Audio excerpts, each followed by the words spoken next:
all medical colleges may have to close down because artificial intelligence will make diagnosis by itself and treat you by itself. So, it is time the young doctors who are coming up now should focus on how you should be able to look beyond the symptoms. You must allow the deeper intelligence within you to function.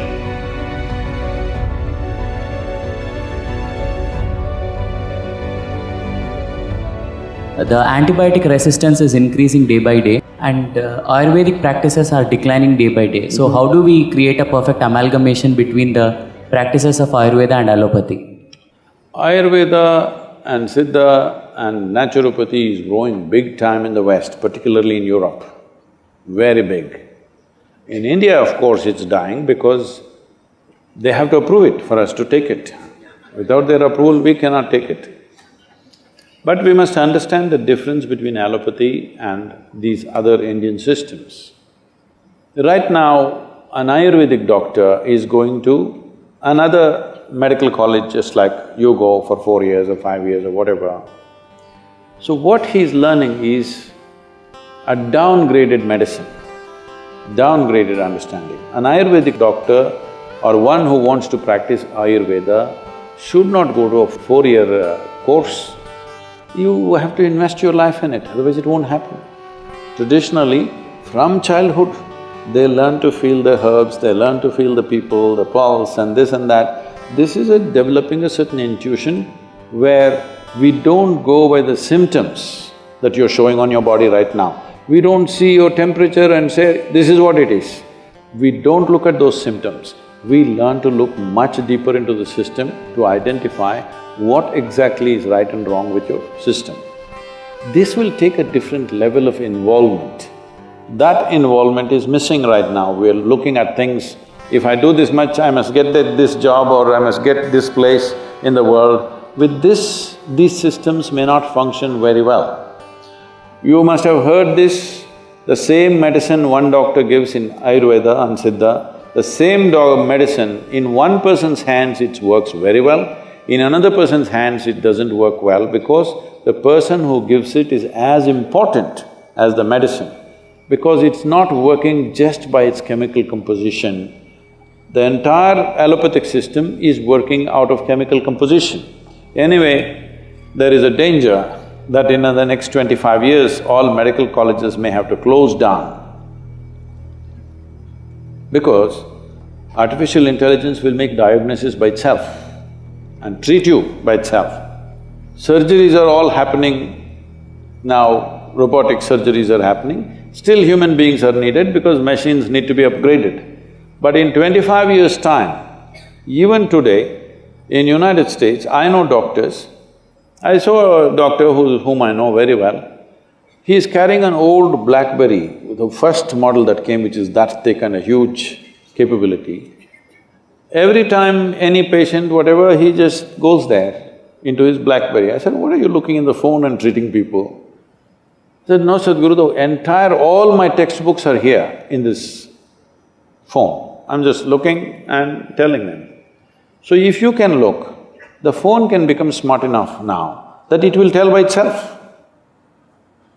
If you just tell the symptoms to Alexa, she will tell you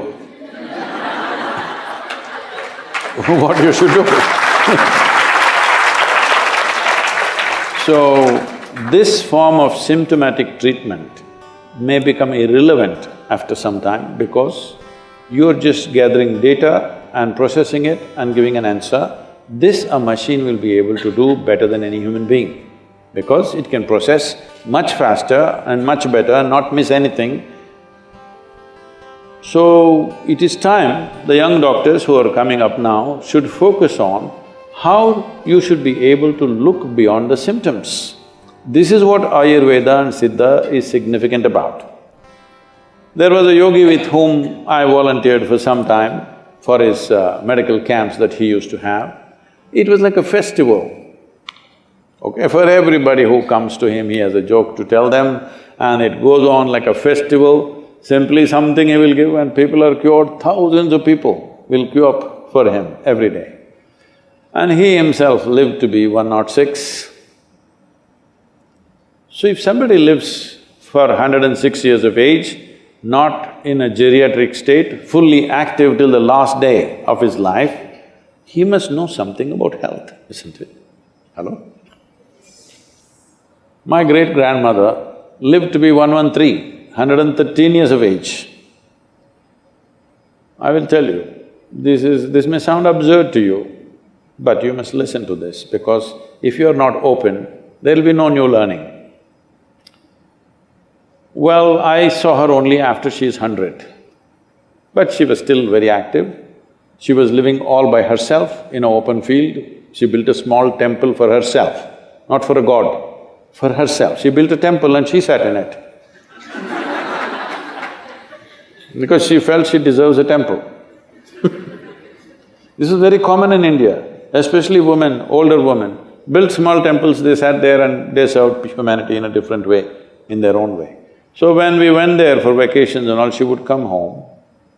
If you give her breakfast, she will take this and put it to the ants, to the squirrel, to the sparrows, everything. Most of the breakfast is gone like this. There are self-appointed advisors who look at this and say, "You old woman, you don't eat anything, you will die." They all died.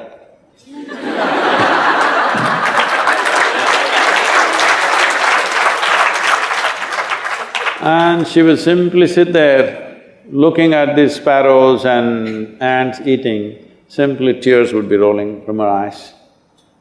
And when somebody said, "You've not eaten?" She said, "I'm full." I thought she was very emotional about the ants because I was just 4 or 5 years of age. I was going stamping the ants, chut, chut, chut. The best thing is she never stopped me.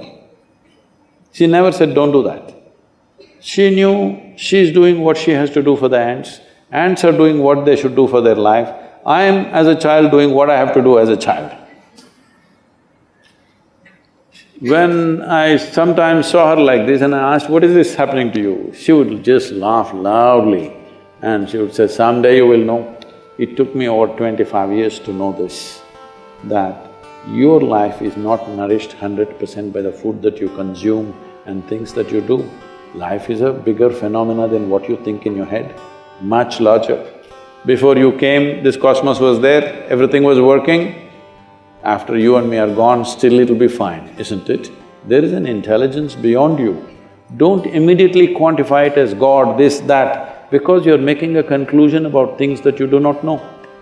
If you stay here, this is very important, if you live here clearly knowing you don't know a damn thing about anything, your intelligence will remain alert to everything.